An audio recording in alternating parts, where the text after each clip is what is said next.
All right, thanks, Tim. Well, as some of you may know, some of you guys that have been around here for a while, today is October 13th, and 7 years ago today, I got the privilege to get the opportunity to be the interim head coach, and so this is always a day of reflection to me. It's always a special day for me, and ironically, today it falls on a day that we're having a press conference. Thought about it actually a few days ago and actually mentioned it to the team. In that, after over a 7-year period here, it's just, amazing to me, what we've been able to get accomplished as a program. And we set out October 13th, 2008 to, change the culture here, to create a better brand, if you will, and to do things the right way. And I'm so thankful for that group of guys that bought into the message, and for all the players who've come through here, but most importantly to Tommy Bowden and Terry Don Phillips. Forever grateful for those guys for giving me the opportunity to be at Clemson and to have the opportunity to be the head coach here. So special day for me, and again, just a day of reflection. It's also a little ironic that, when I got the job, we were playing Georgia Tech and BC. And now here we are, we're just finishing with Georgia Tech and getting ready to play BC, which was my first ever win, of my career. So, Boston College coming up, always tough. They're a challenge each and every year. Coach Adazio does a great job.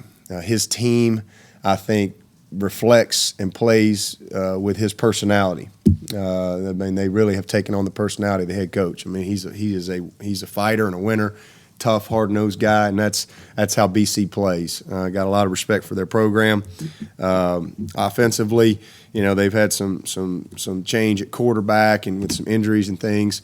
But they really present some challenges. I know they hadn't scored a lot of points, but they force you to be. It's a different type of a discipline this week in preparing for them. Probably the most personnel groupings that we've seen. It is the most personnel groupings. I think they got 7 or 8 personnel groupings that we have to get ready for, and 1 million formations from empty to overload, unbalanced. It's just a lot of stuff, shifts and motions, trying to create some type of extra gap that you don't defend and increase you. They want to run the football. They're physical.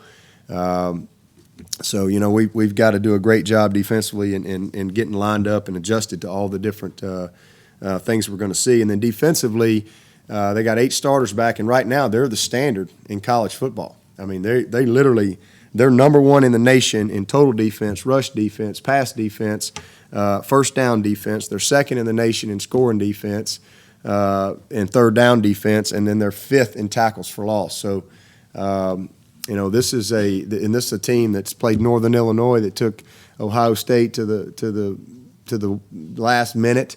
They've played a really good Duke team, 9-7.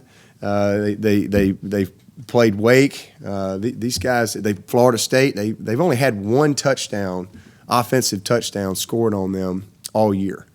And they've played 6 ball games. Just an impressive group defensively. They know what they're doing. This is definitely the best group we've seen, without question. Schematically, they present some real challenges with some very unique blitz looks that we really haven't seen very much. I had a chance to talk with him this morning, and I really appreciated the opportunity to visit with him. And ironic, the birth of my head coaching career is the day that he's going to retire. So I guess we're kind of forever linked together in that regard. But I'll just say this about Coach Spurrier: he's great for college football. And, I have a ton of respect for him and what he's done for the game of college football. Coach Spurrier and I know people focus on where we are right now, but listen, I've been competing against Coach Spurrier all the way back to 1989, as a player. Just, I remember vividly when he came to Florida because he was different, and he brought a different philosophy to the game, and he changed a lot of things in college football. One thing I say about Coach Spurrier is he's been consistent his whole career as far as who he is. He's always just been himself, and he's a winner. I mean, you look at what he did at Duke, and bringing an ACC championship to Duke at that time in Duke's history, and then at South Carolina. South Carolina's been around a long, long time, and he took that program to a level they've never seen before, and so you got to give him a lot of credit for that. The game of football, the business of college football, from a coaching standpoint, it's changed, and I think there's more pressure on, the ADs or whatever, and it's a shame to see, what's going on, because it's hard. It's hard to win. I tell that people it's really hard to win a game, much less consistently year in and year out to be able to sustain that. It's very difficult, and so, but I don't see it as pressure. Me personally. I'm paid a lot of money to do a job that I love to do. I love what I do, and I understand the business of it. I understand that it's a game of performance. I've never really focused on that that aspect of it. I just I lean on my faith,